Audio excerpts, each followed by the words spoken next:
I can't believe that it took me this long to try it. I think I was kind of scared, honestly, of the, it's really not hard.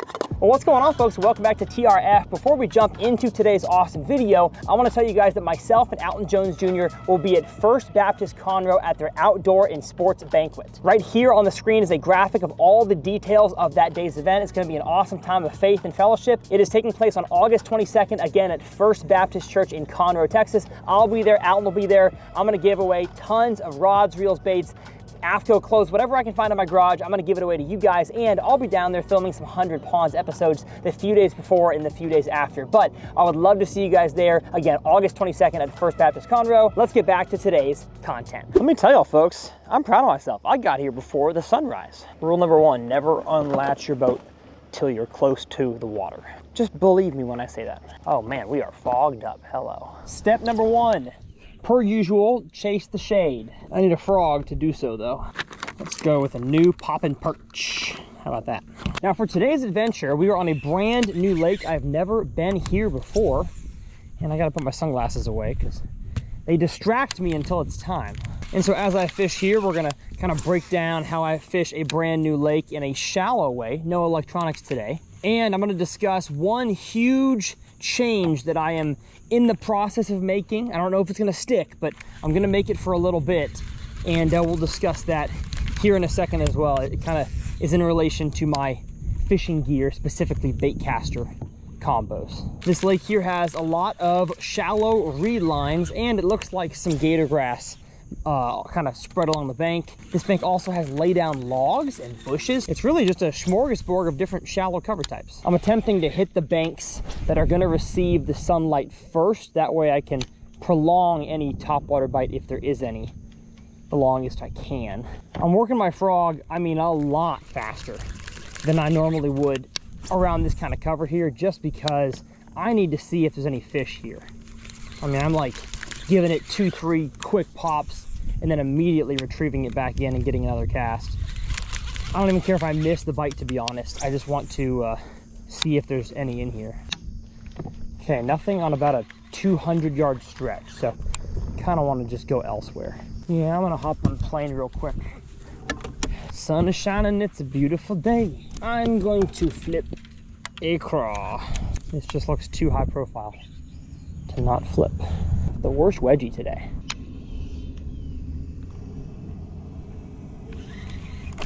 Gosh, there we go. Yes, sir. Oh, heck yeah. Felt him swimming off with it, and we got ourselves the first fish of the day. Not a big one, but stinking red line flipping hook straight to the face hole. That was, oh gosh, one of the worst hook sets I've had in a while. Although actually it resulted in a fish, but didn't feel great on my ribs. Well, thank you, fish, for getting the skunk out of the boat, showing me that maybe it is already a flipping bite. I assumed it was going to get there eventually as the sun got up, but if we've got some really isolated pieces of structure, I may just already start flipping. Like, don't get me wrong, I want to catch them on a frog, but if they're going to bite a dang craw, that's kind of what I came here to do anyways, because that ties into exactly what this video is about. And I know I'm being cryptic about it, but you'll see here in a second. Anyway, feels good to get the skunkus out of the boat. I'm gonna be honest though, that fish came on the most high percentage piece of grass on this entire lake. I mean, I don't know if y'all can see that right there. It is the only reed clump that is sticking out into deeper water on the entire point. You have a whole bunch of reed clumps and then one lone clump, and that's where that fish was sitting. So it just goes to show you once again, if you find the differences, the irregularities, I talked about it in a previous video on grass fishing, but that's how you can give yourself a better chance of catching fish, is try to target those. And if you don't have many of those, you better make sure that your first cast to that area is a dang good one. It is gonna be a scorcher today, folks. Gosh dang steamer. No way. Oh my goodness, my first dock bass in a long time. Let's power pull down, baby. Not a giant, matter of fact, pretty dang small one. And if they're gonna eat on a dock, oh, let me tell you something. I rigged up a setup that we're talking about in this video just for that. Tying on my 17-pound fluoro to a little cage fighter jig. And I know I just caught one on a Texas rig under the dock. So Tyler, why are you switching to the jig? Because I like it better. That's why. Stop asking silly questions. Now you'll notice I just changed the lighting because I'm a good YouTuber. Man, if these docks are good docks and we have a bright sunny day. What's up, brother? We're gonna do some skipping. Ooh, hello. Y'all saw that, right? That reed clump just shook when I flipped in there. I always wonder if that's a bass or if that's a carp or something, because there was definitely a fish in there. Now, have I abandoned the frog? At this point, kind of yes. I can cover water a lot faster by putting the trolling motor on 14 out of 20 and making skips and flips at individual little pockets and stuff that I see. Then a frog, you gotta cast out there, you know, let it right itself, then start to pop it. You end up working it too late out of the strike zone. So I'm just gonna flip reeds and really hit the high percentage ones to the best of my ability. And then dock every once in a while, and then back to reeds, and then back to docks, and we'll see what pattern emerges. Well, flipped a lot of things with a jig here, haven't gotten a bite. I'm gonna put back on the same craw I was using. Is that gonna immediately catch me one? Maybe, maybe not. Worth a shot. This is the new Strike King Rage Hawk. That's right, baby, USA. And it's basically a rage craw, but if you were to put the claws kind of halfway down the bait. And supposedly it's our newest, best flipping and punching soft plastic, kind of intended to replace the punch bug, which has never been that good. I've never liked the punch bug. Oh, it's shallow here, holy cow. Yeah, we gotta find deeper reeds than this. Oh, we're in like 6 inches of water, I just can't see it. Let me tell you something, you're not serious about wakeboarding unless you have a Monster Energy sticker on your Mastercraft. This guy pulls chicks. There's one. Yes, sir. Yes, sir. That felt good. That felt dang good. Oh, on the jig. Chunky dunk. How's the lighting? Too bright. There we go. First jig fish of the day underneath the old dock on the combo that I'm going to talk about. Although my drag was way too loose. All these brand new reels here. I keep forgetting to set the drag. And there is one problem though with what I'm going to discuss. So when I get too hot here in a few minutes, and I'll sit down and we'll discuss this problem here. Gosh dang it. Goodness. I got one on the frog in open water on some dang riprap. Huh. That probably could have also been a pattern. Maybe a walking bait, plopper style on some riprap. Dang. All right. I think I'm going to be returning to this lake. All right, enough fishing. Let's double back and discuss what y'all are here for today. Now this video will be titled or thumbnailed something to the effect of I've changed my thoughts on bait casters, or the biggest change I've made in years. Whatever it ends up being, it is about this combo right here, the bait cast setup. Now, it's not necessarily about the bait caster as much as it is the gear that you have to put on a bait caster. So I'm gonna get a spinning rod out real quick. And it's no secret at this point that the majority of good, proficient bass anglers that really know what they're doing throw braid to fluorocarbon on your spinning setups. You have better casting distance, your line lasts longer, and you have way better sensitivity and hookup ratio on your spinning techniques. I don't know a single reason. Okay, I guess one, maybe like getting your spy bait or your tube extra low, that you'd want to go straight resin line on your spinning combos. Braid to fluoro statistically is just superior.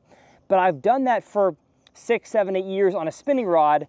I have been resistant to try that on a bait caster, and that's for several reasons. The first of which is kind of silly thinking about it, is that my first experience with Braid to Fluoro was fishing in the boat with Matt Allen and Tim Little from Tactical Bassin.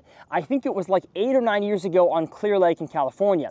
They have been using Braid to Fluoro for a dang long time, and the problem I had with theirs, again, my first experience using that, is when I would go to cast either Matt or Tim's rod, they used such a bulky knot, and the knot was reeled down all the way into the spool from the braid to the fluoro, that it would actually cut my thumb. So I physically got hurt by using their combos, and I was like, how are you guys doing this and not hurting yourself? Turns out they've developed like giant calluses on their fingers, and so they don't care. But for me, I thought, why the heck would I cut my finger if I can just use straight fluorocarbon or straight braid for certain techniques on a bait caster and catch a good amount of fish? But over the years, I realized you don't have to reel your knot all the way back into into the spool, you can tie a 4, 5, 6 foot leader that never makes its way into the spool, and you can do Braid To Fluoro. Matter of fact, my best friend Alton Jones Jr., who I travel the country with and I have for the past 5 years, he does Braid To Fluoro on almost all of his shallow flipping and pitching techniques. So skipping docks,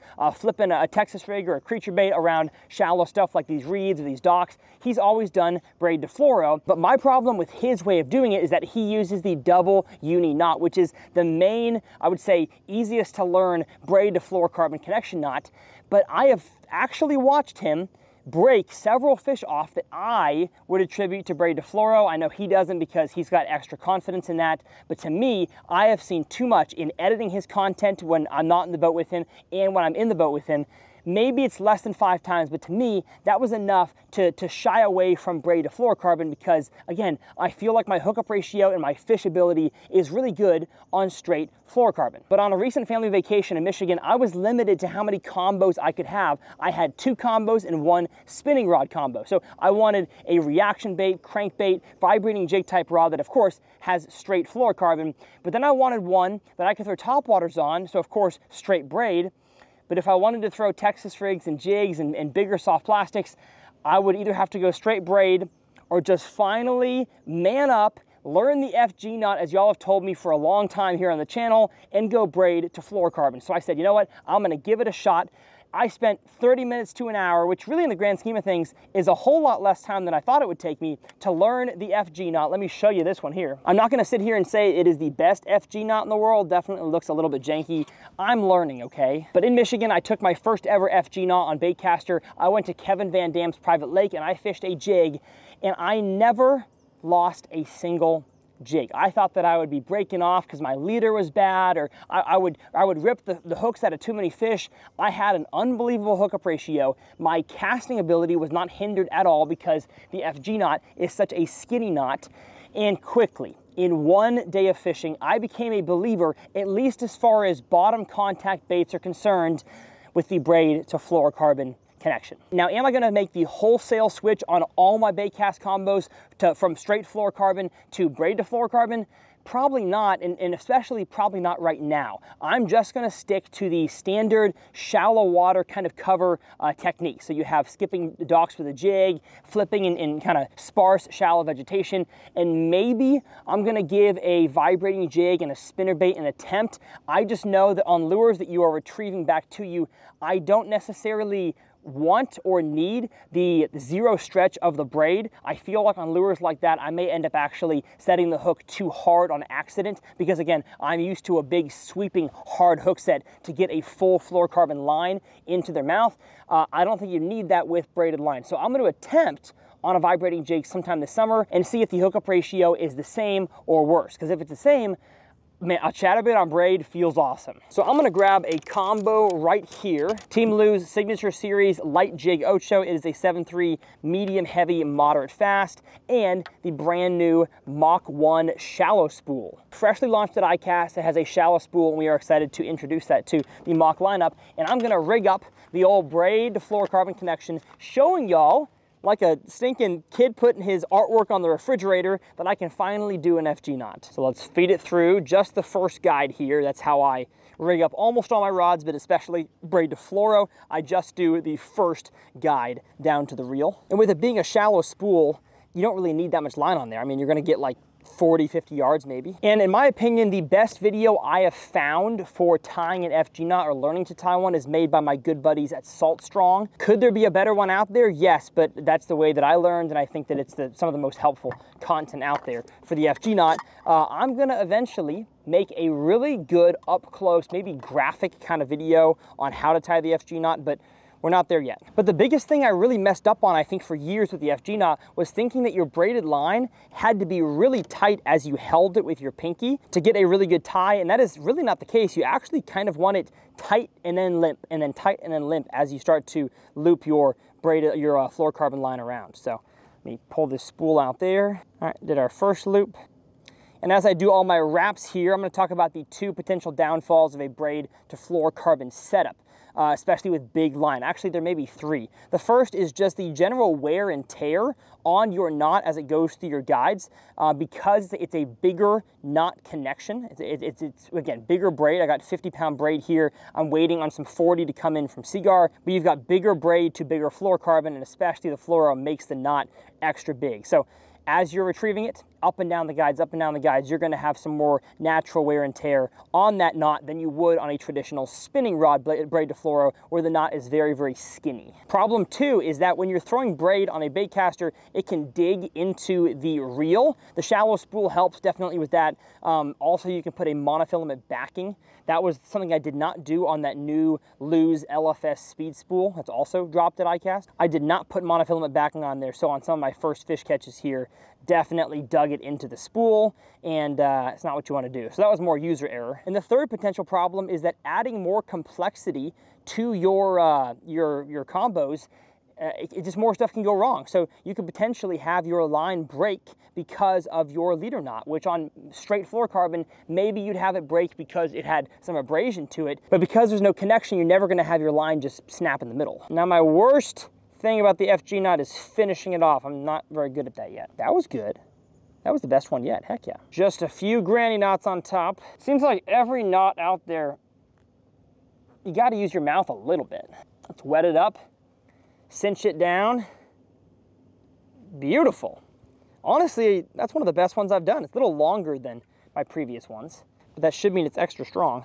I mean, if I can do that and it doesn't break, we're fine. Snip off the tag ends, leaving the braid a little bit longer because they will kind of, they'll self-fray and not be a problem anymore, but the fluorocarbon, I want to go pretty close to the knot. And that right there may be the best FG knot I have ever done. Look at that thing. I'm using 17-pound Seaguar Invisex for my main line, and I'm gonna go with about a 5-6 foot leader. Again, I don't need anything crazy. Don't want to reel my knot down into the spool. Now, can I? Yes, it's not a huge knot, but I just don't really see a need to. I don't foresee myself retying or breaking off enough today that I'm going to need to retie my leader. And then feed my main fluorocarbon through and tie on whatever bait I want to use, which I think is going to be a rattling rage craw. I can't believe that it took me this long to try it. I think I was kind of scared, honestly, of the of the FG knot. It's really not hard. Just learn it, goodness. So that's the big change I've made. We'll see if it sticks. Thank you all for the challenge though. If it wasn't for your comments telling me, Tyler, just man up and learn the dang thing, I wouldn't have done it. So hopefully this serves as a catalyst for some more change. I don't know what that meant. I'm transitioning the channel to carp. All right, let's power pull up and get back to fishing. The sun has come out today. Get your rattling rage craws today. Gonna put my hoodie up and get to fishing. Oh, hello. Oh goodness, my spool tension is so loose. Uh-oh, there we go. Now the reason I've gone to flipping reeds again when I've had success on both docks and reeds is because I want the sun to get all the way up to really set the fish up as good on docks as I can. I don't want to fish a dock, like a key dock on a point, when maybe there's one fish there right now, but there's going to be 3 fish in an hour. So with no pressure on this lake right now, besides one other boat in their live scoping out in the middle, I don't think we're going to have a whole lot of other people touching our fish. So I'm just going to give them a second to abandon the shallows around the docks, get around the docks, and then that bite should be best. I've seen it time and time again, especially in Minnesota where I dock fish a ton, that in the early morning when the sun is low, dock bite stinks. Late evening when the light is low, dock bite stinks. Dock bite is good from 10 a.m. until 3 p.m. Can you catch some on them at other times? Yes, but it's not when it's prime time. So I'm gonna let it get to 9 or 10 before I make the jump to fishing docks, but I really think that's gonna be a super high percentage way to get a bite. Going down the bank with all these reeds, I mean, there's so much cover. Fish could really be anywhere, and I'm not a huge fan of that. I wanna be targeting something specific. And I haven't been on a lake in North Texas that has a good dock bite in a long time, so I'm glad to see it.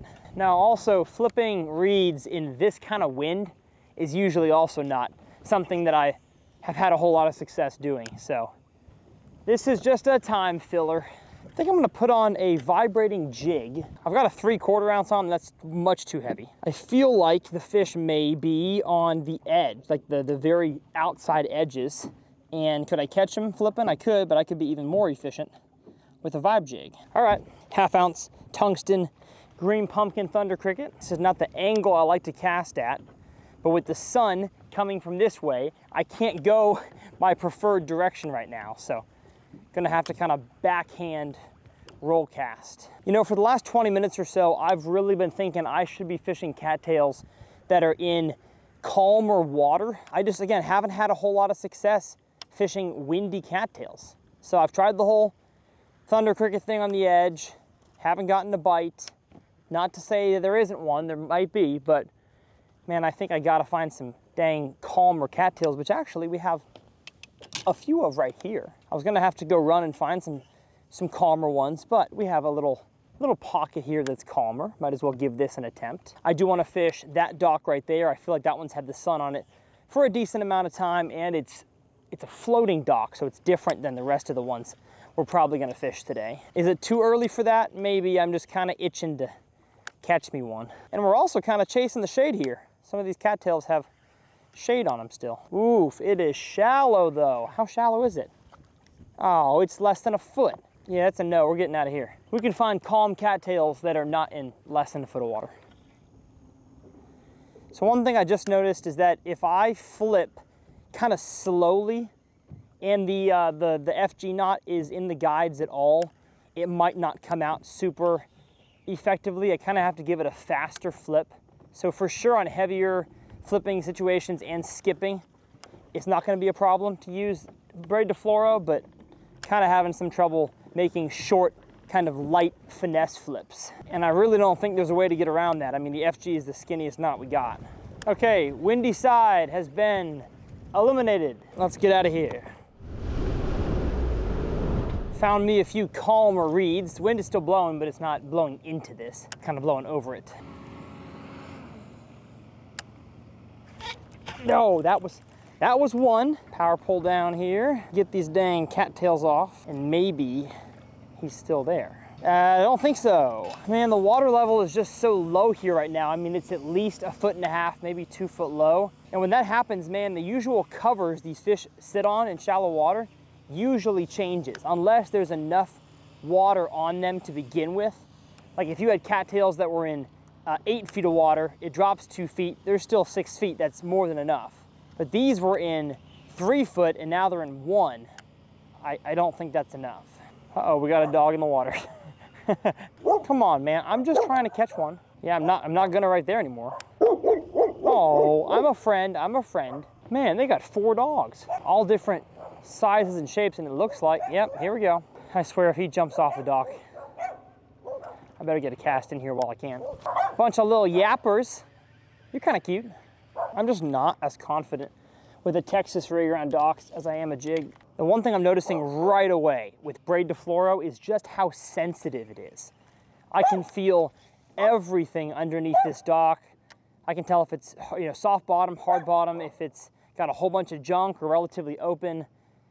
I'm not saying I couldn't feel that before with straight fluorocarbon, but it's definitely a heightened level with Braid To Fluoro, which I feel like when skipping docks, it has to be an advantage of some kind. I mean, the guy who designed the jig I'm throwing, Seth Fighter, he goes Braid To Fluoro skipping docks, so I probably should have followed his lead a long time ago. There we go. Yes, sir. Oh, is he, what are you stuck in? There we go. Got him. Let's go ahead and power pull down here. Come on, come on. Come on. There we go. All right, first fish not in a dock on a jig. Ouch. Real chunky bass right there. Not a giant, but good one. And I did not like when I was fighting that fish that I was reeling, and I must have reeled in the knot at just the right angle, and it like caught my fluorocarbon leader. The tag end. I gotta cut this even shorter. Again, this is all trial and error, folks. But I could have lost that fish there if I had been reeling and my reel stopped because of my leader knot. But hey, we got a shallow bass on the jig on a little submerged laydown. And the sensitivity there was prime. Felt my jig pull over a limb, felt the thump. And again, not saying I couldn't feel that with with resin because I have for years, but that was definitely a new feeling. And I got stuck. That is not a new feeling. That's a very old feeling. I'm starting to think though that all the big fish are probably in scope territory out here somewhere, but that's not what we're doing today.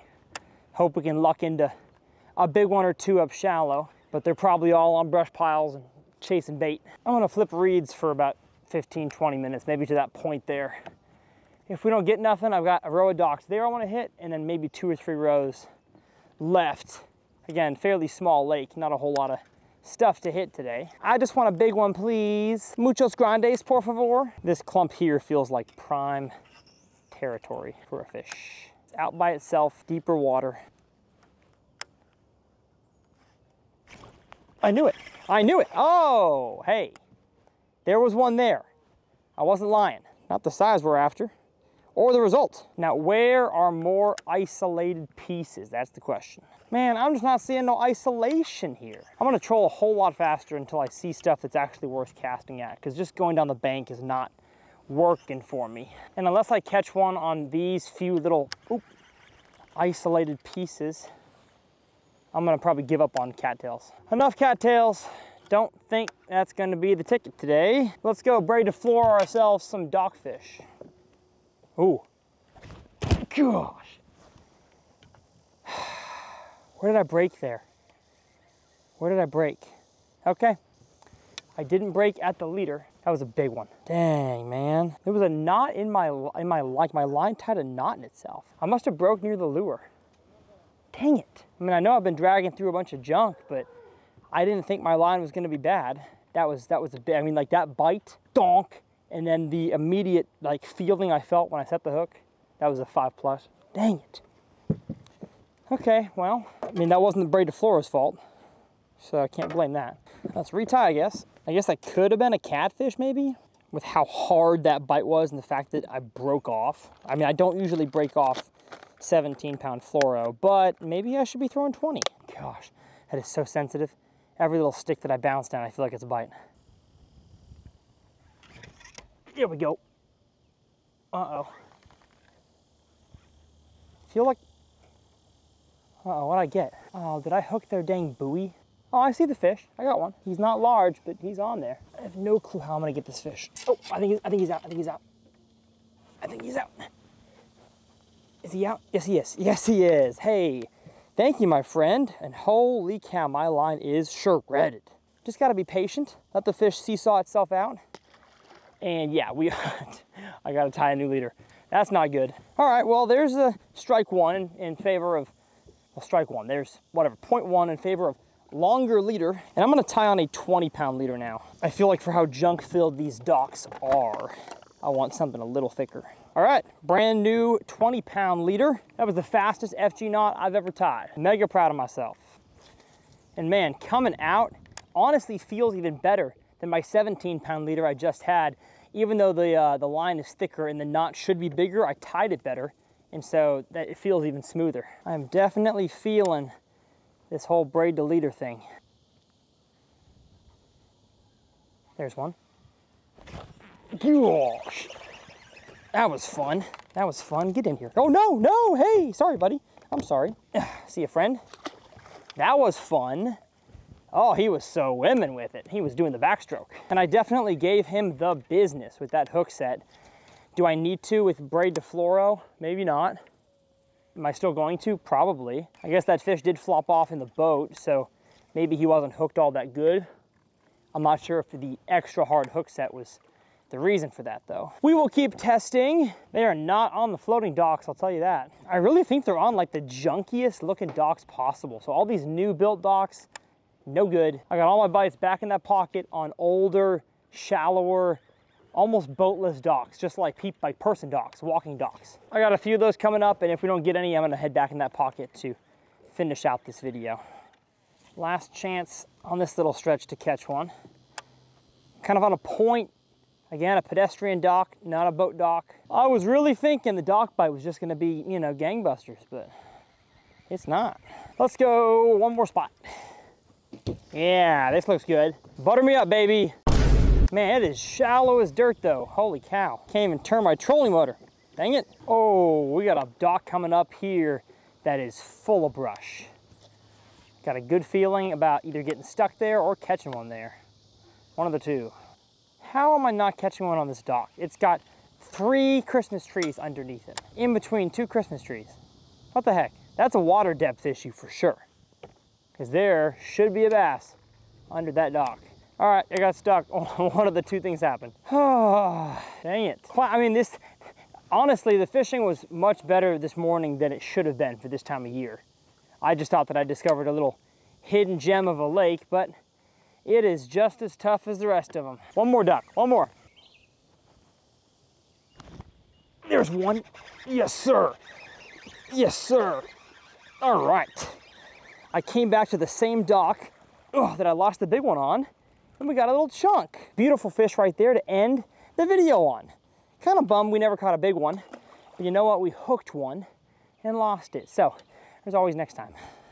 Well, my goodness, folks, what a fun adventure. You know, I rarely get the chance to fish new bodies of water because here in the Dallas area, I have fished most of the lakes, but I'm definitely excited about this lake, the prospects it has, especially for fall fishing. I saw so much bait fish, so when it comes to fall bait chasers, I'm assuming it's a good scope lake with some good brush piles, you know, contours, drop-offs, that kind of stuff, but especially the pre-spawn bite. I'm gonna take note of what the water level was today, and if it's higher in the pre-spawn, there was a decent amount of chunk rock on the bank that especially a slow roll spinnerbait and a hybrid hunter could definitely catch them. But hopefully y'all enjoyed this video. If you did, go ahead and hit that subscribe button. I will leave my last bass boat lure kind of tips combination video up here in this corner, as well as my entire rigging video, how I built this boat the way I did, up here in this corner. My name's Tyler. As always, my tackle will be linked below. Those are affiliate links, and it helps my channel tremendously if you shop at Tackle Warehouse to use those links before you make your purchase. Enough yapping, got to get the boat back on the trailer,